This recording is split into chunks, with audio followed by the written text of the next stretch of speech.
ठीक है, question number 16 देखो। क्वेश्चन नंबर 16 क्या है, इंटीग्रेशन कराना है e की पावर 2x प्लस 3 का।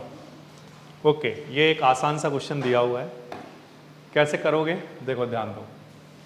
सबसे पहला काम तो आपको ये करना है कि हमने e की पावर 2x प्लस 3 का तो फॉर्मूला पढ़ा नहीं है ना, तो हम क्या करेंगे, जो x की जगह आ रहा है उसको हम t मान लेंगे। 2x प्लस 3 को क्या मान लेंगे, t। हमें कैसे पता चलेगा कि इसको t मानेंगे, तो आंसर ये है कि हमने इसका फॉर्मूला ही नहीं पढ़ा है, हमने तो फॉर्मूला e की पावर x का पढ़ा है, तो जो x की जगह आ रहा है उसको क्या मान लोगे, t। अब इसका डेरिवेटिव कराओगे, तो डेरिवेटिव कराओगे तो 2x का डेरिवेटिव कितना आएगा, 2 dx इक्वल्स टू क्या, dt। ठीक है, अब यहां से dx की वैल्यू निकालो, कितनी आएगी, dt अपॉन में क्या, 2, ये आ जाएगी। ठीक, अब देखो e की पावर 2x प्लस 3 को हमने क्या माना है, t, तो मैंने यहाँ t लिख दिया, और जहां भी dx लिखा है उसे क्या लिखा जा सकता है, dt बाय 2।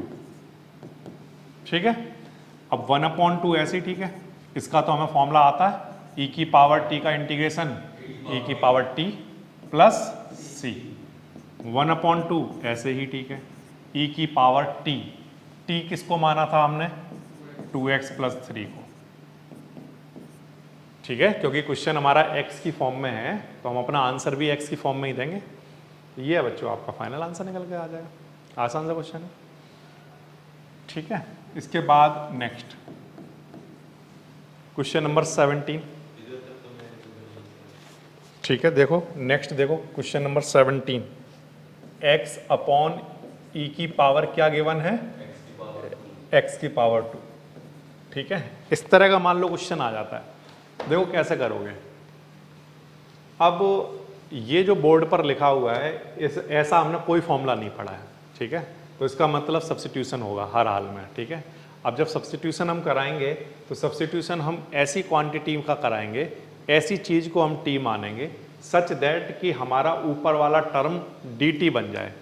अब क्योंकि अगर मुझे डेरिवेटिव मेरा अच्छा है तो मुझे ये बात पता है कि अगर मैं x² को t मान लूँ तो वहाँ पर कहीं ना कहीं 2x आ जाएगा, है ना, और 2x dx आएगा, और वहाँ से मेरा x dx क्या बन जाएगा, dt बन जाएगा। तो मैं क्या कह रहा हूँ कि x² को मैं क्या मान रहा हूँ, t। इससे क्या बेनिफिट होगा, देखो जब इसका डेरिवेटिव कराओगे तो आंसर कितना आएगा, 2x dx इक्वल्स टू कितना, dt। अब यहाँ पर x dx तो ऐसा ही लिखा रहने दो, और 2 को डिवाइड में ले जाओ, तो x² को t मानने का बेनिफिट ये हो गया कि x dx को क्या लिखा जा सकता है, dt बाय 2। अगर आप मान लो x² को नहीं माने, कोई स्टूडेंट किसी और चीज को मान ले, x को मान ले, अगर वो x को मानता है t, तो फिर हमारा जो dx वाला टर्म है वो हटेगा ही नहीं वहां से।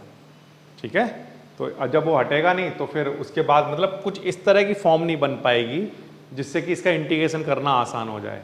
फॉर एग्जाम्पल मान लो किसी ने अगर x को t माना होता तो इसका डेरिवेटिव कितना आएगा, 1 dx इक्वल्स टू क्या, dt। ठीक है, ऐसा बनता। तो अब आप ध्यान से देखो, मैं दोनों कंडीशन लिखकर दिखा रहा हूं। अगर हमने x² को t माना है तो x dx क्या बन गया, बोलो, x dx इस पूरे की जगह dt बाय 2 और 1 e की पावर x² को क्या लिखोगे, ठीक, ये आ जाएगा, और 1/2 ऐसे ही। ठीक है, इसको हम लिख सकते हैं e की पावर -t ऐसे। लेकिन अगर आप dx को dt लिख दोगे, क्या मान लोगे, मान लो एग्जांपल के लिए किसी ने x को t मान लिया हो, तब क्या होगा, जब x को आप t मानोगे तो x की जगह क्या लिख दोगे, बोलो, t, और अपॉन में e, x की जगह क्या लिख दोगे, t, और dx की जगह क्या लिखोगे, dt। ये बनेगा। अब इसका इंटीग्रेशन करना आसान है क्या, नहीं, ये तो बिल्कुल वही फॉर्म है जो पहले थी, क्या कुछ चेंज आया, नहीं आया। तो इसका मतलब x को t नहीं माना जाना चाहिए, किसको मानना चाहिए, x² को। क्यों, क्योंकि अगर आप x² को t मानते हो तो x dx आपका dt बाय 2 बन जाता है, और फिर वहां पर वो टर्म निकल कर आ जाता है जिसका हमें इंटीग्रेशन करना आता है, या हम कहें जिसका हमें फॉर्मूला आता है। ठीक है, इस तरह से कराओगे। लेकिन यहाँ पर जो e की पावर माइनस टी है उसका इंटीग्रेशन का कोई फॉर्मूला हमने नहीं पढ़ा है, हमने तो सिर्फ e की पावर t का पढ़ा है। तो यानी कि यहाँ पर ये जो माइनस टी लिखा हुआ है, इस माइनस टी को भी अभी हमें मानना पड़ेगा। क्या मान लें? मान लो माइनस टी को नहीं, या माइनस टी को चलो थोड़ी देर के लिए क्या मान लो, u मान लो। क्या मान लो? u। ठीक है, मान लिया। अब इसका डेरिवेटिव कराओ तो बताओ यहाँ पर क्या आएगा? माइनस का इसका तो 1 आएगा और dt ऐसे ही, ठीक है, और इधर क्या? du। ठीक है भाई, t के रेस्पेक्ट में तो करोगे अब, तो t का कितना आ जाएगा? 1 और dt, जैसे यहाँ पर जैसे dx लिखते हो वैसे यहाँ पर क्या लिखोगे? dt, और इधर u है तो इधर du चल रहा होगा। तो इसका मतलब ये है कि 1/2 ऐसे ही, ठीक है, e की पावर माइनस टी को हमने क्या माना है? u, और dt की जगह हम लोग क्या लिख सकते हैं? देखो यहाँ से dt को हम लोग क्या लिख सकते हैं? माइनस का du। तो dt की जगह माइनस का क्या? du। अब आप देखो e की पावर u का हमें इंटीग्रेशन आता है। क्या होता है e की पावर u का? e की पावर u प्लस c, और आगे क्या चल रहा है? माइनस का 1/2। ये समझ आ गया? अब माइनस 1/2 ऐसे ही, ठीक है, u हमने किसको माना था? बोलो, माइनस टी को। ठीक है, माइनस 1/2 ऐसे ही, ठीक है, e की पावर माइनस भी ऐसे ही, ठीक है। t हमने किसको माना था? एक्स स्क्वायर को। तो यहाँ पर t की जगह लिख दो एक्स स्क्वायर, और प्लस में क्या चल रहा है? c। और इसको अगर आप फाइनली अगर लिखना चाहो तो आप ऐसे लिख सकते हो माइनस 1/2, और ये माइनस में चल रहा है, नीचे ले जाओगे तो कैसा हो जाएगा? प्लस का प्लस c, इस तरह से। ठीक है, अब लेकिन क्योंकि ये पहला क्वेश्चन था इस तरह का, तो इसलिए मैंने क्या किया, 2 बार सब्स्टिट्यूशन करके दिखाया। लेकिन आगे से किसी क्वेश्चन में मैं 2 बार सब्स्टिट्यूशन नहीं करूंगा, लेकिन उसको यही समझा जाना चाहिए कि 2 बार किया गया है, मतलब वहां पर डायरेक्ट करेंगे हम। डायरेक्ट करने का क्या मतलब है? डायरेक्ट करने का मतलब ये है कि e की पावर माइनस टी का अगर हम इंटीग्रेशन कराएं तो क्या आएगा? तो आंसर है e की पावर माइनस टी। e की पावर माइनस टी का इंटीग्रेशन क्या आएगा? e की पावर माइनस टी ही आएगा, बट माइनस टी का डेरिवेटिव, माइनस टी का क्या? डेरिवेटिव से डिवाइड कर दिया जाएगा। माइनस टी के डेरिवेटिव से डिवाइड कर दिया जाएगा। तो इसको -1 से डिवाइड कराओगे, वो माइनस ये लिखा हुआ है। ठीक है, ये बात ध्यान रखोगे। तो आगे से जब भी कुछ इस तरह का क्वेश्चन आएगा तो हम यही करेंगे। जैसे एग्जाम्पल के लिए इस क्वेश्चन को ध्यान से देखो, इससे पीछे वाला जब हमने क्वेश्चन किया तो e की पावर x का डेरिवेटिव, e की पावर x का इंटीग्रेशन क्या होगा? तो आंसर है e की पावर x, और जो x की जगह आ रहा है उसके डेरिवेटिव से डिवाइड करा दो। तो इसका डेरिवेटिव क्या होगा? बोलो, 2। तो ये 2 से डिवाइड करा दो, आ गया आंसर। ठीक है, तो यहाँ पर भी अगर आप सब्स्टिट्यूशन दिखाओगे तब भी ये आंसर बनेगा, या आप डायरेक्टली माइंड में सेट कर लो, क्योंकि अभी तो छोटे छोटे क्वेश्चन चल रहे हैं। जब बड़े क्वेश्चन आएंगे तो उनमें आप डायरेक्ट लिखोगे। क्या लिखोगे? कि e की पावर x का इंटीग्रेशन क्या होगा? e की पावर x, बट जो x की जगह आ रहा है उसका डेरिवेटिव कहाँ पर आएगा? डिवाइड में। ठीक है, वही काम यहाँ कर दिया गया। तो e की पावर माइनस टी का e की पावर माइनस टी, ठीक है, और माइनस टी का जो भी डेरिवेटिव रहा होगा क्या होगा? -1, उससे डिवाइड किया गया, वो माइनस ये लिखा हुआ है। ओके ओके, इसके बाद एक और क्वेश्चन देखो। क्या क्वेश्चन है? एक आसान सा क्वेश्चन आया, क्वेश्चन नंबर 18। e की पावर क्या गिवन है? e की पावर tan इनवर्स x, और अपॉन में क्या? 1 + x²। तो ये एक आसान सा क्वेश्चन बनाया हुआ है उन बच्चों के लिए जिनका डेरिवेटिव बहुत अच्छा है। अगर उनका डेरिवेटिव अच्छा है तो ये क्लियरली पता चल रहा है कि यहाँ पर अगर tan इनवर्स x को अगर t मान लिया जाए, ठीक है, हमें क्या पता चलेगा कि tan इनवर्स x को ही t माने? तो उसका आंसर ये है कि मैं ये जानता हूँ कि tan इनवर्स x का डेरिवेटिव 1/1 + x² होता है।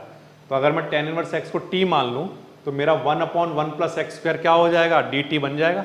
ठीक है, तो इसीलिए मैं इसको t मान रहा हूँ। तो 1/1 + x² dx किसके इक्वल हो चुका होगा? dt के। इसका डेरिवेटिव कराया है यहाँ। ओके, अब देखिए, ध्यान दीजिए, e की पावर tan इनवर्स x को हम क्या कहते हैं? टी और 1/1 + x² dx, ये सारा इतना, इस सब की जगह क्या लिखा जा सकता है, dt। ठीक है, क्लियर है ये बात? अच्छा, e की पावर t का इंटीग्रेशन e की पावर t + c, t किसको माना था, tan इनवर्स x को, प्लस c। ठीक है, तो इंटीग्रेशन में सारा खेल डेरिवेटिव का ही है। डेरिवेटिव से क्लियरली दिखाई देगा कि अच्छा इसको टी मान लो तो ये सब हट जाएगा, लेकिन दिखेगा उसको जिसको आप डेरिवेटिव के सारे फॉर्मूले कम से कम ये अच्छे से याद हों। ठीक है, इसके बाद एक और आसान सा क्वेश्चन कर सकते हो आप। देखो क्या है, e की पावर 2x - 1 अपॉन e की पावर 2x + 1। ठीक है, इस तरह का मान लो आपके पास क्वेश्चन आ गया, इसको कैसे सॉल्व करोगे?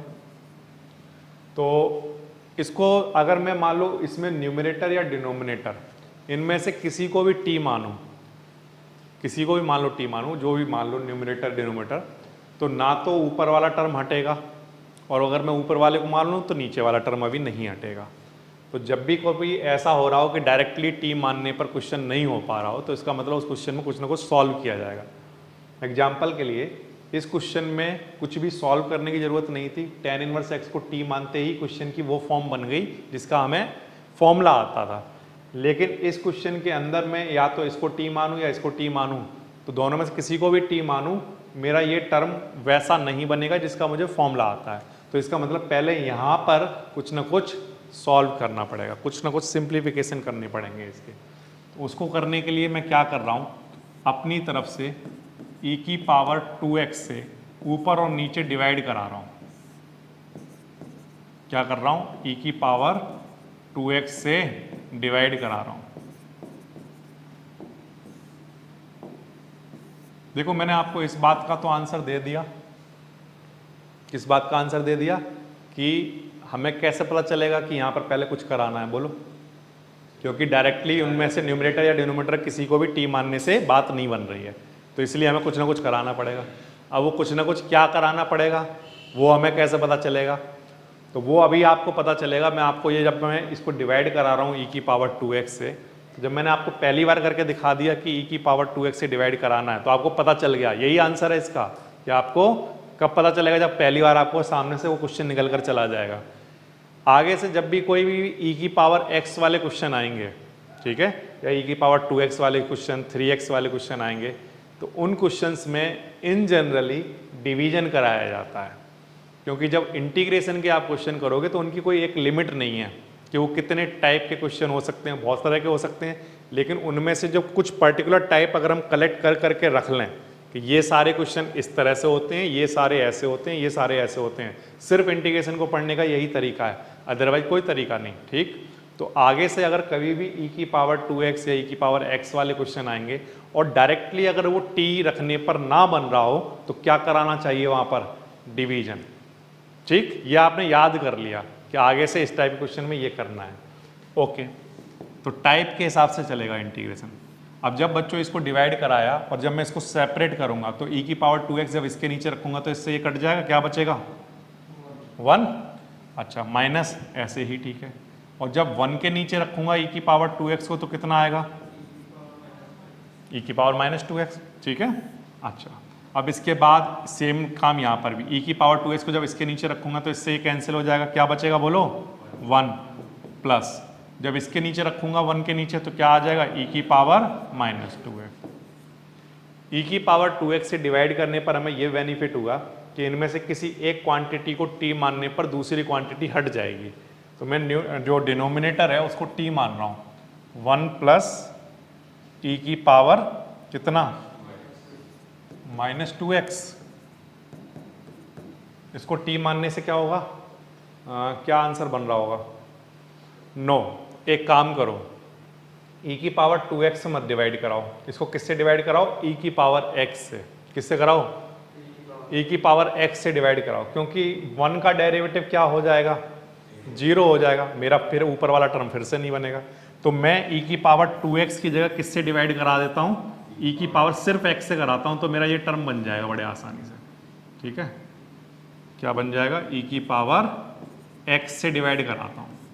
ई की पावर एक्स से डिवाइड अगर मैं इसको कराऊँ तो बताना क्या बनेगा, ई की पावर एक्स माइनस, और इसके नीचे लिखूंगा तो क्या आएगा, ई की पावर माइनस एक्स। ऐसे ई की पावर एक्स इसके नीचे लिखूंगा तो क्या आएगा, ई की पावर एक्स और ई की पावर माइनस एक्स।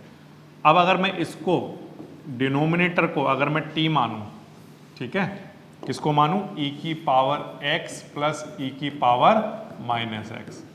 इसको अगर मैं टी मानूं तो देखते हैं क्या होगा, ठीक है। ई की पावर एक्स का डेरिवेटिव बताइए कितना आएगा, ई की पावर माइनस एक्स का डेरिवेटिव कितना आएगा, ई की पावर माइनस एक्स, और माइनस एक्स का दोबारा होगा तो क्या आ जाएगा, माइनस। इस होल के साथ क्या चल रहा होगा, dx, और इक्वल्स टू में क्या, dt। अब आप ध्यान से देखोगे तो आपका न्यूमरेटर और ये जो dx है ये सब का सब क्या बन गया, ठीक है, ये पूरी की पूरी क्वांटिटी dt बन गई, और 1 अपॉन इस सब को हमने क्या माना है, देखिए क्या माना है, t। बन गया ना आसानी से। तो 2x की जगह ex से डिवाइड कराया, तब ये बड़ा आसानी से बना। तो आपके सामने जब भी क्वेश्चन आएगा तो ये जरूरी नहीं है कि हर बार e की पावर x से किया जाएगा, हो सकता है कहीं पर e की पावर 2x से कराना पड़े, e की पावर 4x का क्वेश्चन आ जाए तो किससे कराना पड़ेगा, e की पावर 2x से कराना पड़े। लेकिन जब आप बार बार प्रैक्टिस करते जाओगे तो आपको आइडिया लग जाएगा। जैसे मैंने यहाँ पर लिखा तो मुझे तुरंत आइडिया लग गया कि आगे 1 को तो 0 बन जाएगा, तो ऊपर वाला टर्म तो आएगा ही नहीं, इसका मतलब एक पावर कम कर दो, यानी किससे डिवाइड करा लो, e की पावर x से, तो ये पूरा टर्म आसानी से बन रहा है। अब 1 अपॉन टी को क्या लिखोगे, इंटीग्रेशन बताओ इसका क्या होता है, log t होता है प्लस c, log ऐसे ही ठीक है, t हमने इस क्वांटिटी को माना है, e की पावर x प्लस e की power minus x plus c, ठीक है।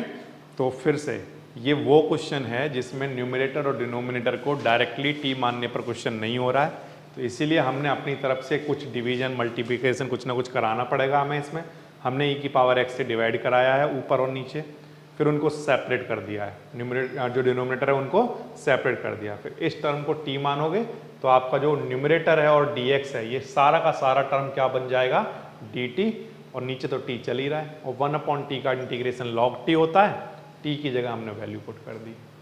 तो ये एक आसान क्वेश्चन है। इसके बाद बच्चों इससे आगे जब आप बढ़ोगे इसी टाइप का एक और क्वेश्चन आपको मिल जाएगा।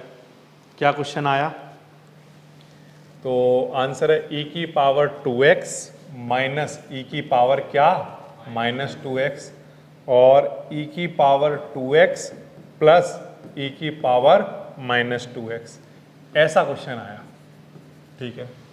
जब भी e की पावर समथिंग वाला क्वेश्चन आता है तो हम क्या करेंगे, तो ऐसा नहीं है कि हम डिवीजन कराएंगे, डायरेक्टली डिवीजन कराना स्टार्ट कर देंगे। मैंने आपको बोला सबसे पहले तो क्वेश्चन में ये चेक करो कि क्या हम न्यूमरेटर या डिनोमिनेटर में किसी एक चीज़ को टी माने तो दूसरी हट जाएगी या नहीं हट जाएगी, तो आंसर है हाँ। इस क्वेश्चन के अंदर तो बड़े आसानी से हट जाएगी।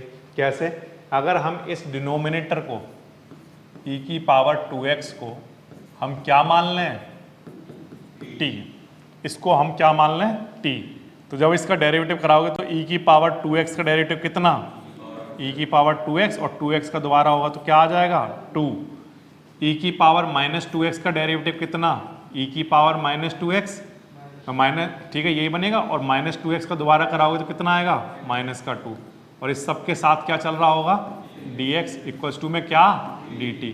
इन दोनों में से क्या कॉमन आ रहा है, 2, तो e की पावर 2x माइनस e की power minus 2x dx equals to dt, या ये मैं कहूँ कि e की पावर 2x माइनस e की पावर माइनस 2x dx ये सब किसके इक्वल हो गया, 2 डिवाइड में ले गए। तो ये जो ऊपर वाला टर्म है आप ध्यान से देखो, ये टर्म और dx ये सब कुछ क्या बन चुका है, dt बाय 2 बन चुका है, तो इस सब की जगह dt बाय 2, ठीक है, और 1 अपॉन इस टर्म को तो हमने t माना ही है ये। तो इस क्वेश्चन में हमें कुछ सिंप्लीफिकेशन करने की जरूरत क्यों नहीं पड़ी बताओ, क्योंकि न्यूमरेटर या डिनोमिनेटर में किसी एक को t माना और दूसरा टर्म हट गया, ठीक है। 1 अपॉन टी का जो इंटीग्रेशन होता है वो क्या होता है, log t, 1 अपॉन 2 ऐसे ही, ठीक है, और log t की वैल्यू पुट कर दो, e की पावर 2x प्लस e की पावर माइनस 2, ठीक है, कर पाओगे ऐसे क्वेश्चन आएंगे तो इस तरह से आप करोगे ये 20th नंबर। अच्छा, इसके बाद नेक्स्ट देखिए, ध्यान दीजिए, क्वेश्चन नंबर 21 पढ़ रहा हूं। क्या है question number 21? tan square 2x minus 3। अब हमने क्योंकि tan स्क्वायर का कोई फॉर्मूला नहीं पढ़ा है, ठीक है, tan स्क्वायर का कोई फॉर्मूला नहीं पढ़ा, लेकिन हमने sec स्क्वायर का फॉर्मूला पढ़ा है, तो इसीलिए मैं tan स्क्वायर x को क्या लिख देता हूं, sec square x minus 1। tan square x को हम लोग क्या लिख सकते हैं, sec स्क्वायर x माइनस 1। तो मैं वही कर रहा हूं, यहां पर इसको लिख रहा हूं sec स्क्वायर x माइनस में क्या 1।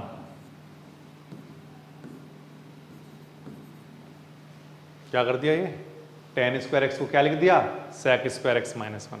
ठीक है, अब इंटीग्रेशन सेपरेट करो, तो sec square 2x minus 3 dx और साथ में क्या 1 का अलग होगा 1 dx, इस टर्म का अलग और इस टर्म का अलग।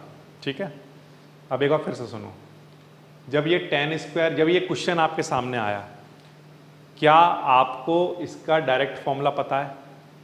नहीं। अगर फॉर्मूला नहीं पता हो या न्यूमरेटर डिनोमिनेटर में से किसी को टी पुट करने पर कुछ ना हो रहा हो, तो क्या करना पड़ता है इस क्वेश्चन में, कुछ ना कुछ सॉल्व करना पड़ेगा। मतलब या तो मल्टीप्लाई डिवाइड कराओगे, रैशनलाइज कराओगे, फॉर्मूला कुछ आइडेंटिटी कोई रही हो तो उसको यूज करोगे, मतलब कुछ ना कुछ सिंप्लीफिकेशन, कुछ ना कुछ सॉल्व करोगे इसे। तो यहाँ पर भी जब डायरेक्टली फॉर्मूला नहीं बन रहा था, तब मैंने क्या किया, tan स्क्वायर एक्स का फॉर्मूला क्या होता है, sec स्क्वायर एक्स माइनस 1, वो लिख दिया और फिर इंटीग्रेशन को सेपरेट कर दिया। अब sec स्क्वायर एक्स का इंटीग्रेशन क्या होता होगा, बोलो, tan x। sec square x का इंटीग्रेशन क्या होता होगा, tan x। अरे tan x का डेरिवेटिव sec स्क्वायर एक्स होता है ना, तो sec स्क्वायर एक्स का इंटीग्रेशन क्या होता होगा, tan x। बट यहाँ तो सर x की जगह कुछ और लिखा है, तो लिखा रहने दो। बट जो x की जगह आया है उसका डेरिवेटिव कहाँ आएगा, डिवाइड में। कहाँ आएगा, अपॉन में, डिनोमिनेटर में। तो अपॉन में क्या आएगा 2। लेकिन मैं इसको यहाँ पर ऐसा नहीं लिख रहा हूँ क्योंकि मुझे सब्स्टिट्यूशन दिखाना है, तो इसलिए मैं यहाँ पर कहीं साइड में क्या लिख रहा हूँ कि मैंने 2x माइनस 3 को क्या माना, बोलो t। ठीक है, 2x माइनस 3 को t माना, तो यहाँ से 2 dx इक्वल्स टू क्या बन गया, dt, या dx इक्वल्स टू क्या बन गया, dt बाय 2। तो यहाँ से सीकेंट स्क्वायर 2x माइनस 3 को हमने t मान लिया, और कहीं पर अगर dx लिखा हो उसे क्या लिख सकते हैं, dt बाय 2। और 1 का इंटीग्रेशन कितना होता है, x प्लस c। और इसको भी सॉल्व करके लिख दो, sec स्क्वायर t का इंटीग्रेशन कितना, tan t minus x plus C, 1/2 ऐसी। ठीक है, tan t की जगह क्या लिखोगे, 2x minus 3 plus minus x plus C. ठीक है, तो वैसे तो देखो हम जानते हैं कि सीकेंट स्क्वायर x का इंटीग्रेशन क्या होगा, tan x, और जो x की जगह आ रहा है उसका डेरिवेटिव कहाँ आएगा, डिवाइड में। तो मैं डायरेक्ट भी लिख सकता था, आगे से क्वेश्चंस में डायरेक्टली भी मैं लिखूंगा भी, लेकिन बोर्ड एग्जाम के अंदर कभी भी, क्योंकि वो तो रिटन वाला होगा ना, अब जेई का पेपर हो तो अलग बात है, वहाँ तो ऑब्जेक्टिव टाइप का होगा, लेकिन बोर्ड एग्जाम के अंदर आपको ये चीज़ ऐसे दिखानी पड़ेगी। ठीक है, डायरेक्टली नहीं लिखना, बोर्ड एग्जाम के अंदर सब्स्टिट्यूशन दिखाना उसको कि हमने ये सब्स्टिट्यूशन वहाँ पर कराया है। ठीक है, ये बात ध्यान रखना, तभी हो सकता है वो एग्जामिनर मार्क्स ही काट देगी, कहाँ से 2 लिख दिया, कहाँ से क्या आ गया, तो वो गलती ना करना। ठीक है, लेकिन आगे से जब मैं क्वेश्चन करूँगा तो सीकेंट स्क्वायर एक्स का क्या लिखूंगा, डायरेक्टली tan x, और जो x की जगह आ रहा है उसका डेरिवेटिव यहाँ पर लिख दिया करूँगा। ठीक है, सीकेंट स्क्वायर 7 माइनस 4x, इसका इंटीग्रेशन कराना है। ठीक है, सीकेंट स्क्वायर x का इंटीग्रेशन क्या होता है, tan x। सीकेंट स्क्वायर ये क्या लिखा हुआ है, x, मतलब इसको अगर हम देखें तो 7 माइनस 4x को हम थोड़ी देर के लिए क्या मान लें, बोलो t मान लें, तो इसका डेरिवेटिव कराओगे तो कितना आएगा, बोलो माइनस का 4 dx इक्वल्स टू कितना dt या dx इक्वल टू कितना आएगा, dt बाय -4। सीकेंट स्क्वायर, इस टर्म को हमने क्या मान लिया, t, और dx की जगह क्या, dt बाय क्या, -4। ठीक है। अब सीकेंट स्क्वायर t का इंटीग्रेशन कितना, tan t, ठीक है, और -1/4 ऐसी, ठीक है, tan भी ऐसी, ठीक है, t की जगह क्या, 7 - 4x + c। ठीक है। अगेन सीकेंट स्क्वायर x का इंटीग्रेशन कितना होगा, tan x, और जो x की जगह आया है उसका डेरिवेटिव से क्या किया जाएगा, डिवाइड। ठीक है। इसके बाद देखो एक और आसान वाला क्वेश्चन दिखाता हूं। इस क्वेश्चन को तो देखते ही आपको समझ में आ रहा होगा कि किसको t माना जाना चाहिए। अगर आपको डेरिवेटिव के फॉर्मूले स्ट्रांग हैं तो आपको ये पता चल गया होगा अभी तक सबको, क्या कि हम जानते हैं कि साइन इनवर्स x को अगर हम t मान लें तो साइन इनवर्स x का डेरिवेटिव होता है 1/√1 - x² dx और इक्वल्स टू में क्या, dt। तो हमने साइन इनवर्स x को जैसे t माना तो 1/this और dx, ये सब कुछ क्या बन गया, ये सब कुछ dt के इक्वल हो गया। ठीक है। और साइन इनवर्स x को हमने t माना। अब यहां पर कौन सा फॉर्मूला लगेगा, x की पावर n का फॉर्मूला। क्या होगा x की पावर n का फॉर्मूला, x की पावर n + 1/n+1। ठीक है। अब ये बन गया t²/2, और आपने बच्चों t किसको माना है, साइन इनवर्स x को, तो साइन इनवर्स x का होल स्क्वायर, और आगे क्या चल, और अपॉन में क्या चल रहा है, 2 + c। ये आपका आंसर बन जाएगा। ठीक है। तो सब्स्टिट्यूशन के क्वेश्चन में ये कैसे आगे बढ़ा क्वेश्चन, ये समझ पा रहे हो। अगर मुझे ये याद है कि साइन इनवर्स x का डेरिवेटिव 1/√1 - x² होता है, ठीक है, तो मुझे देखते ही पता चल जाएगा कि इसको t मानना है। अदरवाइज मैं सोचता ही रहूंगा कि इसको t मानूं, इसको t मानूं, या क्या करूं। लेकिन अगर मेरा डेरिवेटिव क्लियर है तो मुझे तुरंत पता चल जाएगा इसको t मान लो, ये सारी क्वांटिटी हट जाएगी यहां से, dt बन जाएगी। ठीक है। ओके।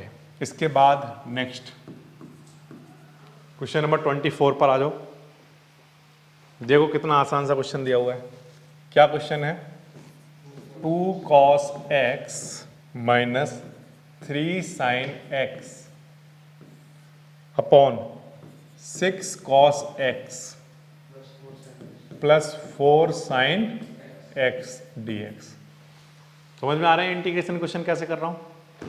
इन क्वेश्चंस में कोई प्रॉब्लम आ रही है क्या, इसलिए नहीं आ रही क्योंकि आसान वाले क्वेश्चन है। भाई बढ़िया क्वेश्चन आएंगे तब आएगा समझ में। ठीक है। अभी आसान वाले चल रहे हैं, लड्डू सा बना कर दे दिया इनमें। अब देखो इस क्वेश्चन को करोगे कैसे, इनको करना आसान है। कैसे, 2 cos x - 3 sin x dx, तो ऊपर ऐसे, ठीक है, नीचे इनमें से 2 कॉमन ले लिया मैंने। क्या कॉमन ले लिया, 2 कॉमन ले लिया, तो यहां पर क्या आ जाएगा, 3 cos x, और यहां पर क्या आ जाएगा, 2 sin x। ठीक है, कुछ नहीं किया है, बस इसमें से 2 कॉमन ले लिया, ये नीचे लिख दिया। अब इस वाले टर्म को t मान रहा हूं। मुझे कैसे पता चला, मुझे कैसे पता चला कि मैं इसको t मान लूं, क्योंकि मेरा डेरिवेटिव स्ट्रांग है ना, मेरा डेरिवेटिव स्ट्रांग है, इसलिए मुझे पता चल गया कि इसको t मान लो। तो मान लेता हूं, देखो 3 cos x + 2 sin x को मैंने क्या मान लिया, t, क्योंकि मुझे बिल्कुल क्लियर दिखाई दे रहा था कि जब मैं डेरिवेटिव कराऊंगा तो 3 ऐसे ही रहेगा, cos x का डेरिवेटिव क्या होता है, -sin x, 2 ऐसे ही रहेगा, और sin x का डेरिवेटिव क्या होता है, cos x, और dx = में क्या, dt। ठीक है। इससे क्या हुआ कि ये 2 cos x - 3 sin x, 2 cos x - 3 sin x और dx, ये सारा का सारा क्या बन गया, dt। तो इस सब की जगह dt लिख दिया, और 1/, इसको तो मैंने t माना ही है, और 1/2। अगर बच्चों आपका डेरिवेटिव स्ट्रांग है तो आपको दूर से ही दिख जाएगा कि जैसे ही इसको टी मानोगे, अरे यहीं पर कैलकुलेशन कर लो ना कि इसका डेरिवेटिव कराओगे तो 3 ऐसे ठीक है, कॉस एक्स का क्या आ रहा होगा माइनस साइन एक्स, 2 ऐसे ही ठीक है, साइन एक्स का कॉस एक्स आ रहा होगा। तो ऊपर वाले को टी मत मानो, नीचे वाले को मानो, यहीं पर कैलकुलेशन हो रही है। अगर मान लो किसी बच्चे ने गलती से ऊपर वाला मान लिया सर तो यहाँ पर 2 ऐसे ही ठीक है, कॉस एक्स का क्या आएगा बोलो माइनस साइन एक्स, बट यहाँ तो प्लस का चाहिए। समझ आ रही है बात? तो वहाँ गड़बड़ हो सकती है, तो इसलिए ये मानो। अब इसके बाद 1/2 ऐसे ही ठीक है, 1/t का इंटीग्रेशन कितना log t plus C, 1/2 log t, हाँ 3 cos x plus 2 sin x plus C. ठीक है, तो ये आसान वाले क्वेश्चन है, बड़े आसानी से कर भी पाओगे ना। ये है 24 नंबर। इसके बाद देखो ध्यान दीजिए, इसके बाद एक आसान वाला क्वेश्चन आ गया, क्वेश्चन नंबर 25। क्या क्वेश्चन है? 1/cos स्क्वायर x और 1 - tan x का क्या होल स्क्वायर, ऐसा क्वेश्चन आया। अब ये क्वेश्चन मैं आसान इसलिए कह रहा हूं कि हम जानते हैं कि 1/cos स्क्वायर x क्या हुआ करता है sec स्क्वायर x, और अपॉन में क्या चल रहा है 1 - tan x का होल स्क्वायर। ठीक है, 1/cos स्क्वायर x को sec स्क्वायर x कह दिया। अब हमें किसी ना किसी टर्म को t मानना पड़ेगा। ठीक है, हमें कैसे पता चलेगा कि t मानना है इस क्वेश्चन में, क्योंकि हमें इसका डायरेक्टली फॉर्मूला नहीं याद है। ऐसा कोई फॉर्मूला पढ़ा है क्या आपने? ऐसा कोई इंटीग्रेशन डायरेक्टली तो पढ़ा नहीं है, तो इसका मतलब इसमें कोई ना कोई टेक्निक यूज होगी। तो पहली टेक्निक हमेशा कौन सी यूज करते हैं हम, सोचते कौन से ही हैं, सब्स्टिट्यूशन। सब्स्टिट्यूशन होगा। अब सब्स्टिट्यूशन का मतलब किसी ना किसी को t मानना है। ठीक है, तो अब किसको t माने या इसको t माने? तो जिसका डेरिवेटिव स्ट्रांग होगा उसको ये बात पता होगी कि सीकेंट स्क्वायर x का अगर मैं डेरिवेटिव कराऊं तो उसका आंसर ये नहीं आएगा, पक्की बात है। लेकिन हाँ, अगर मैं 1 - tan x को t मान लूं तो tan x का डेरिवेटिव तो क्या आ चुका होगा sec स्क्वायर x। ये बात आई आपको समझ में? तो इसीलिए मैं क्या कर रहा हूं, 1 - tan x को t मान रहा हूं, तो 1 का तो 0 हो जाएगा, माइनस ऐसे ठीक है, tan x का secant square x dx equals to क्या dt, या मैं ये कहूं कि secant square x dx equals to कितना माइनस का dt। ठीक है, अच्छा dx की जगह सीकेंट स्क्वायर x dx की जगह लिख दिया जाएगा क्या माइनस का dt, और 1/ इस क्वांटिटी को हमने t माना है, t स्क्वायर चल रहा है। ठीक है, या हम इसको ऐसे लिख सकते हैं t की पावर -2। अब इसका इंटीग्रेशन सभी बच्चों को बड़े आसानी से आता है। क्या है वो? t की पावर मतलब x की पावर n वाला फॉर्मूला लगाओ, -2 + 1/- 2 + 1। देखें एक बार फिर से, देखो 1/cos स्क्वायर x को मैंने क्या लिख दिया sec स्क्वायर x। ठीक है, और 1 - tan x का होल स्क्वायर ऐसे ही ठीक है। अब 1 - tan x को हमने t माना तो 1 का तो 0 हो गया, माइनस ऐसे ठीक है, tan x का सीकेंट स्क्वायर x बना dx इक्वल्स टू dt, और ये माइनस मैंने इधर ले जाकर लिख दिया, तो सीकेंट स्क्वायर x dx क्या बन गया -dt। तो सीकेंट स्क्वायर x dx की जगह माइनस का dt लिख दिया, और 1/ इसको हमने t माना था, इसका क्या चल रहा है स्क्वायर, या इसको t की पावर -2 लिख सकते हैं, माइनस ऐसे ही ठीक है। इसका इंटीग्रेशन कैसे कराओगे, x की पावर n का फॉर्मूला लगाकर, x की पावर n + 1/n + 1 वाला। अब इसको सॉल्व करोगे तो t की पावर -1 आ जाएगा, और नीचे -1, उस माइनस से ये माइनस कैंसिल, t की पावर -1 को क्या लिख दिया 1/t, और t को हम लोग क्या लिख देंगे 1 - tan x। आसान सा क्वेश्चन है। ठीक है, इस तरह से आ जाएगा ये 25 नंबर।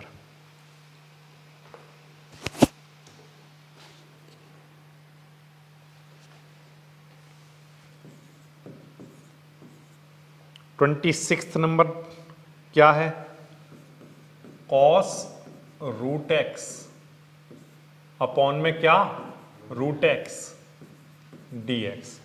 ठीक है, इस तरह का क्वेश्चन आया कैसे करोगे इस क्वेश्चन को? देखो ध्यान से, बिल्कुल आसान सा क्वेश्चन है।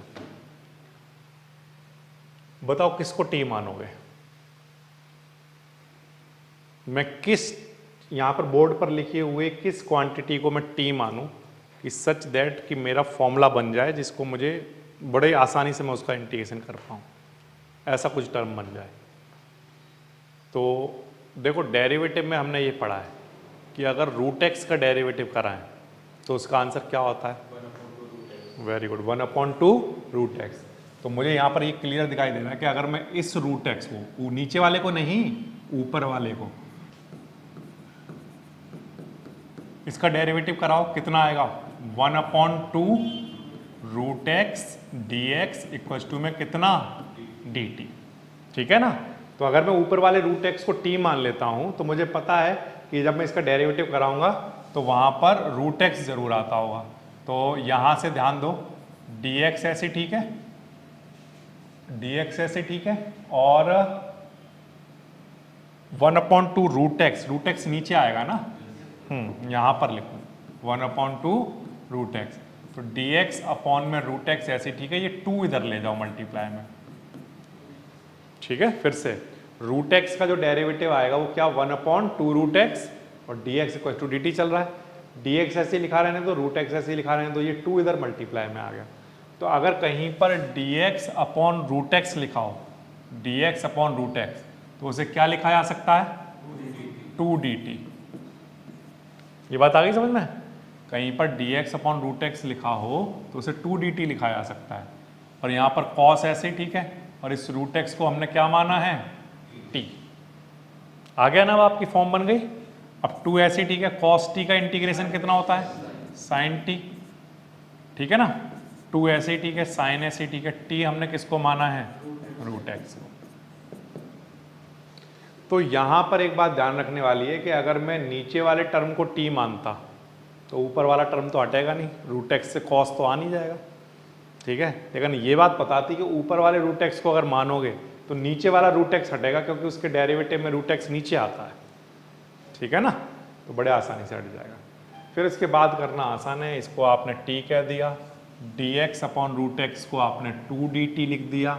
ठीक है, कॉस टी का इंटीग्रेशन साइन टी होता है, टी की जगह आपने रूट एक्स पुट कर दिया। कर पाओगे? ओके, इसके बाद देखिए नेक्स्ट क्वेश्चन नंबर कौन सा है? 27। अंडर रूट में आपको गिवन है क्या?